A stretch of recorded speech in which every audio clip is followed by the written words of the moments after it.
For today's horror movie review, I reviewed something I actually put in the preview from November.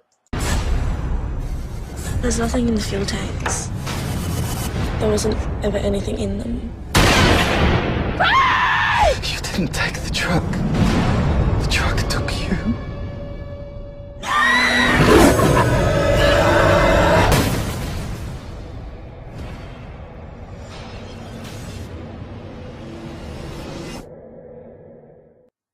This movie takes place in southern Australia. Two couples are on vacation, driving somewhere for some reason. Craig and Liz. The movie opens up with them having sex. Well, Nina and Marcus are in the tent next to them. Not. They get back on the road, and a big rig pulls up behind them. So we get the movie title. Road train. Road train. Road train. What's happening? Oh, road train coming up the rear. A what? Oh, Christ, Bill, I haven't seen one of these before. I've seen pictures. Road train virgin. Being overtaken by one of these things is just awesome. Hey, Liz, how did you describe it? Like being overtaken by a high-rise apartment block. Exactly. Run that sentence by me again. Did you describe it? Like being overtaken by a high-rise apartment block. Exactly. I need a translator. Somebody Australian, please go down in the comments and tell me what the hell she just said. Well, the truck doesn't overtake them, it runs into them.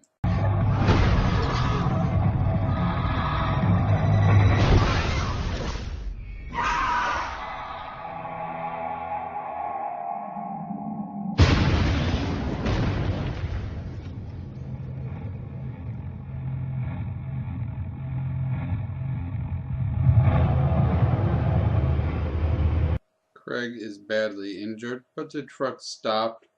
They go over to investigate, and it's abandoned. Some crazy dude comes out of the bush and starts shooting at them, so they all hop in the truck to escape.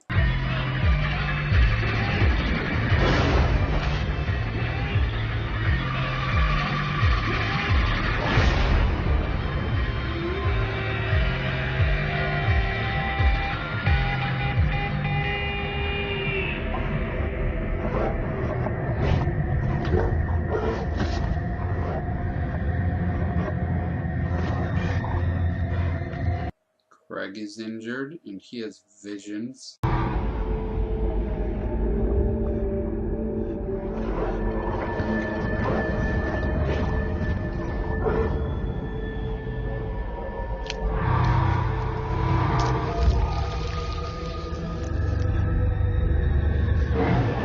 While looking for help, Liz stumbles upon a shack and drinks a random can of something.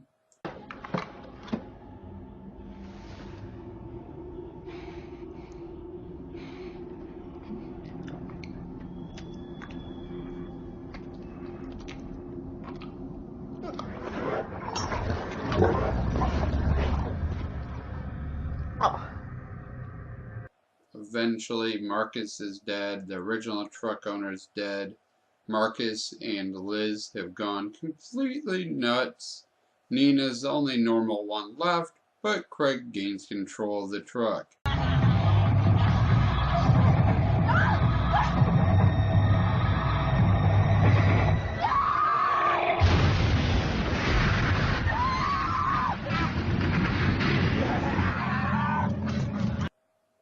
Nina dies being pushed out of the truck. Craig wants to feed her to the truck because it runs on blood and travel around killing people, I think. We have an amazing opportunity here. You, me, the truck. And I don't get why you would want to ruin that. If you wanted me to give up that truck for you, I would. In a heartbeat.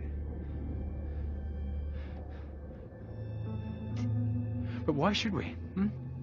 Why should we give it away when we can have it all?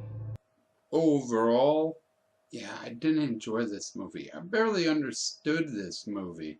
My Greek mythology is a lot rusty, but last time I checked, Cerberus was the gatekeeper. He didn't go to Earth and take souls and drive people into being murderers and possess them. The whole idea made no sense. The title of the movie, Road Train, was poorly researched, as that term means nothing outside of Australia, and I don't know what they were really thinking in this. The relationships you don't care about, but they're such a major part of the movie you have to pretend to care. The plot made no sense. The only bright side of the movie was Bob Morley. He's a soap opera actor, and you know I've kind of enjoyed those during these horror movie reviews. So, what'd we learn? Overtaken by a high-rise apartment block. Exactly. This movie gets 2.5 dingoes out of 10. The music is pretty bad. The movie's poorly put together most of the time. The plot made barely any sense, and there wasn't enough background between these people's relationships for us to care when they argue with each other about their past. But Bob Morley was really good in this one, so he gets 2 dingoes. Thank you for watching. Leave a comment, let me know what you thought, and as always, I shall try to do better next time. Time for favorite clip of the movie! Marcus's body! It's gone! What? Are you sure that's where we put him? 'Cause I just don't know anymore. It was here. Look at the bloodstains. I don't know, maybe a dingo took him.